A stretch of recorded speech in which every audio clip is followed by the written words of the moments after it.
Alright, so today we're getting into one of the most important GD&T control groups, and we call that the orientation tolerances. And this is where drawings stop being just shapes and start controlling how parts actually fit together. Yeah, so therefore your orientation is not about sides, it's about angle relationships. And this is where a lot of technicians they make mistakes. Okay, so let's take a look at orientation tolerances. So what are orientation tolerances? Well, they control how a feature is angled relative to another feature. So every time we think about orientation, all that we think about is, what is your angle, of that feature? What's the angle of that feature? And if you find the angle, you will get the orientation tolerance. So is it a whole square to the base? Is it 90 degrees? Is it what kind of angle this whole is to the datum, to the surface? So is this surface parallel? Are they parallel? Parallel meaning you have like you're looking at your part, okay, and your datum, of course, right there, and you're looking at if that, okay, distances, are they equally distant, meaning like these are the same, okay? And how much of the angle, and this angle also got to be the same, okay? For instance, if this is a 30, then they all have to get 30, and then of course the distance from here to here, every point, okay, got to be the same, okay? So you can have a 30 with that distance, or in that case this line and that line are parallel to each other, or you can also have something like this, okay? So this is 90 degree.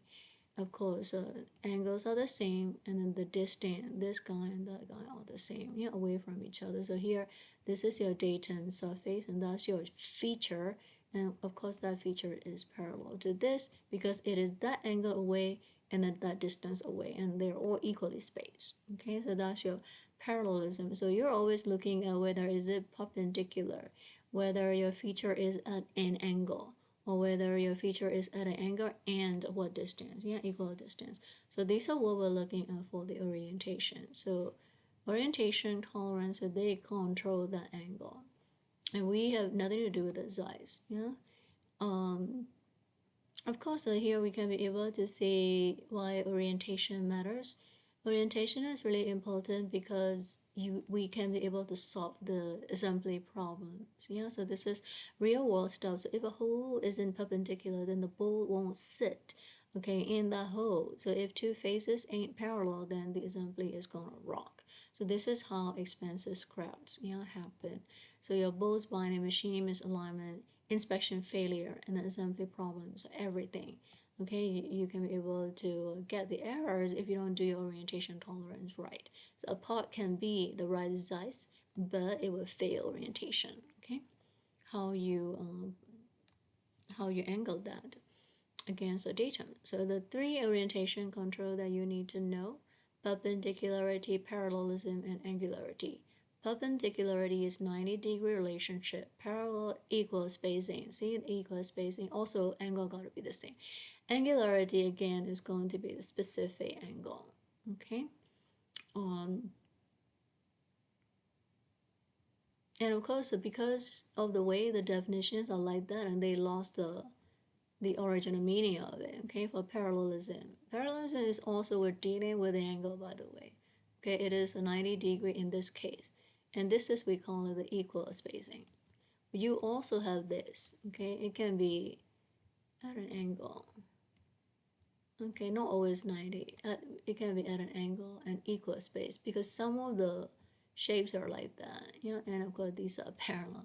Not always like this at 90 degree and they're parallel. So because they're all angles, orientation is for all angles.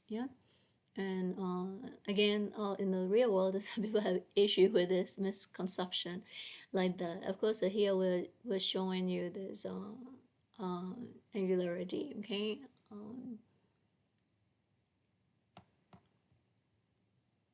Example right there for you. Alright, so this is just showing you that it is at an angle, okay? Then, of course, what is a datum? Again, here, we are reviewing. Okay, what happened to my pen? Oh, here.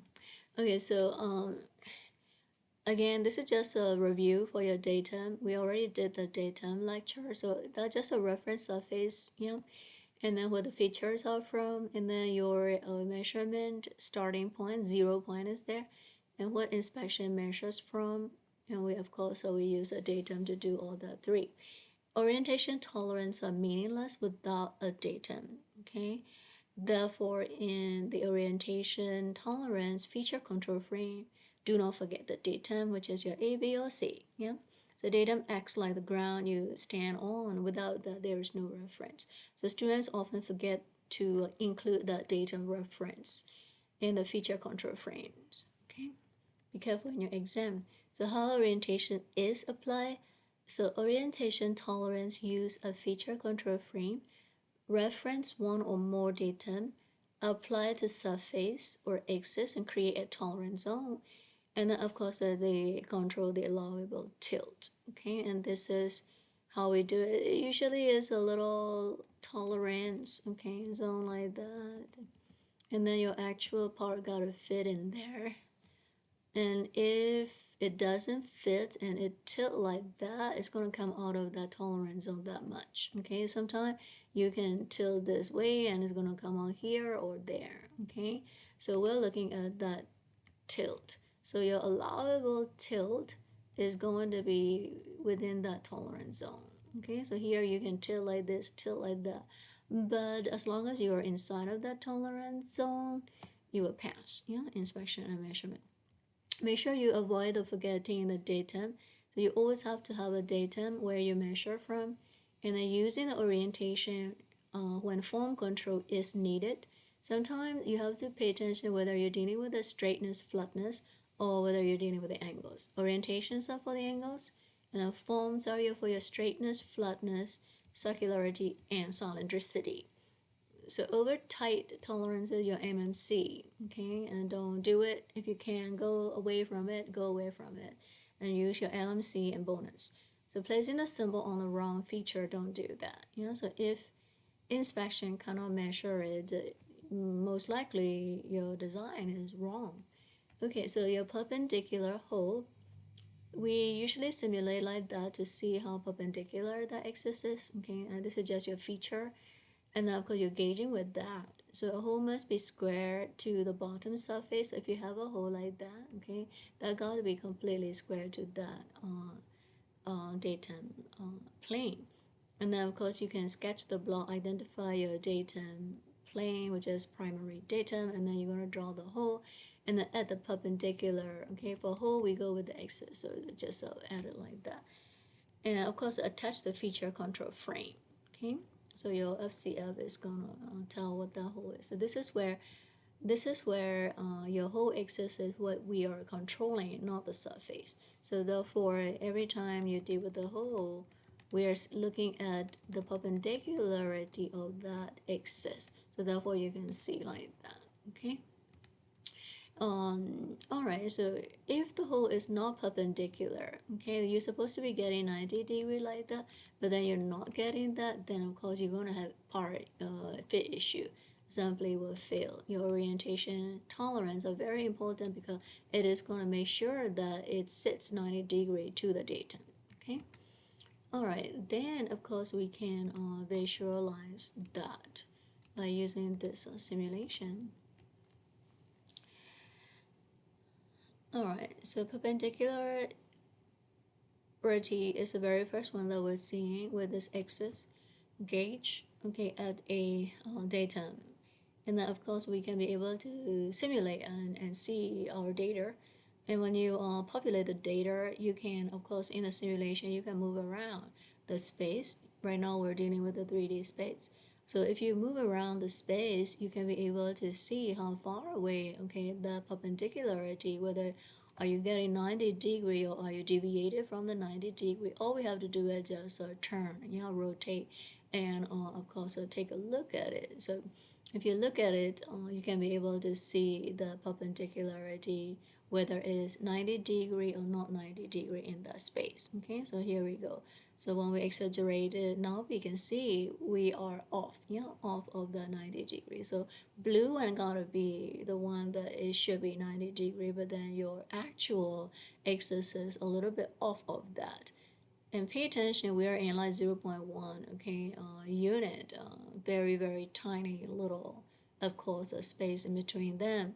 So, and these are the reason why we have to simulate the data to see to visualize the perpendicularity. You can't really tell by looking at it with your naked eye, okay? We can only simulate and see. So your data will be fed from your instrument, okay, from your system to your computer, and then you look at the data like that. And of course, after that, we will get into another, let's go, we're still in the, we are going to get into parallelism. Okay, so parallelism, the same thing. When we deal with the parallelism, we can be able to see the zone of it. Yeah, so we're looking at the angle and the spacing. So here you can see how very, very transparent that the tolerance zones are in the simulation. So as long as your yellow, okay, yellow is your actual surface, is going to stay inside of that, we can be able to understand, it is parallel to the datum surface. Of course, you can tilt, within the tolerance zone.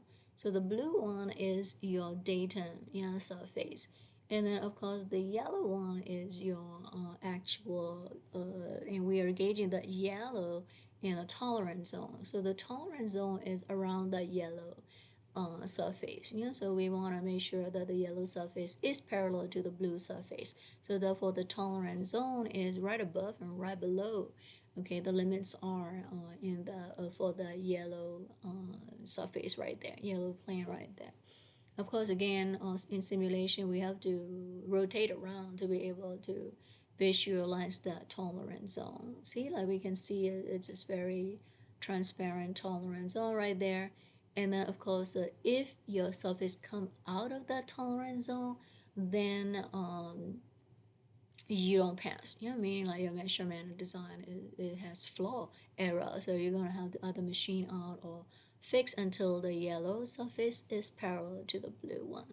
Okay, so right now, of course, we're seeing the zone, and then of course we're seeing the parallelism. Okay, and you can see the simulation showing it failed. Why? Because it come out of that tolerance zone. So you can see like it is outside of that tolerance zone. The transparency is really light, so it's a little bit difficult for you to be able to spot that parallelism, which is failing. Okay, so pay attention to the tilt of that. So anyway, so the tilt is like that. And even simulation, sometimes you have to be very patient to be able to see them. Okay.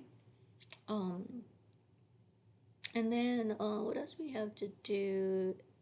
And of course, since we are playing this little video, we can just continue to watch it before we go into other stuff. So here we're gonna get into this another another view by tilting a little bit and then pull it down. I was trying to make sure if we can spot the tolerance zone, even though of course simulation is already showing it is failing the tolerance, to make sure it's okay from 360 degree around. Of course, you can be able to see that tolerance zone right now showing you. When I was recording, and somehow I forgot to turn on the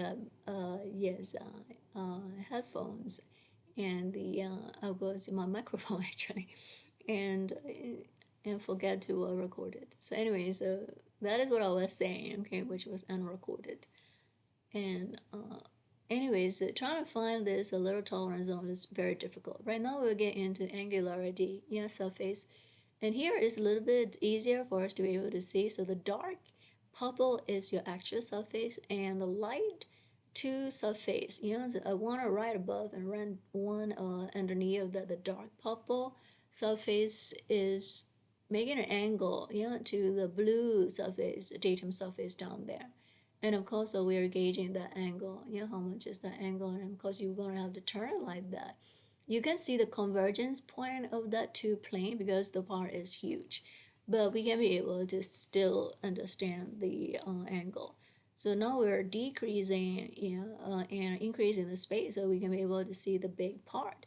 And of course, so that surface got to make that much of angle to the datum, which is the blue surface down there. And we are again looking at the tolerance zone at the dark purple. So we are looking at if that dark purple surface is within that tolerance zone to make, let's say, 45-degree angle to that. Okay. Right now, your perpendicularity, your angularity failed because it is coming out of that tolerance zone about that much. Okay, so we can be able to see the simulation. What I want to tell you is how sensitive, okay, the surfaces are when you have to deal with very small distances like that. So pay attention to your distance is at 0 0.4, 0.2, okay, gauges between the grid. So that's a really tiny, okay, tolerances that you're seeing.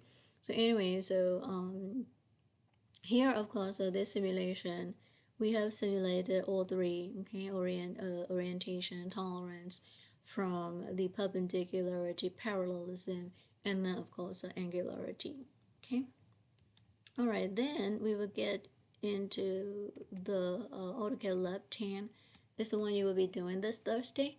So we did that last Thursday.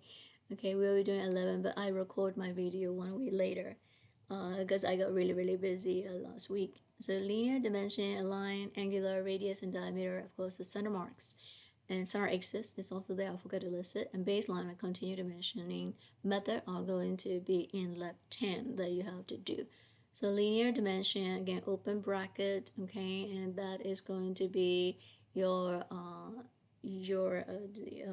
bracket dot DWG is going to be your file that you have to work on for this linear dimension. We will touch up the annotate dimension linear, and then of course we're going to do annotate for angular, and then we're going to use the annotate for aligned. Okay, so we will go one by one. Radius for arc, diameter for circles, annotate radius and diameter. All of these commands will be in lab 10. So center marks and center lines, also add the center mark for circles, center line, which is your axis for the parallel lines, okay, and so and so. So these are really critical inspection. You also need to know in your drafting.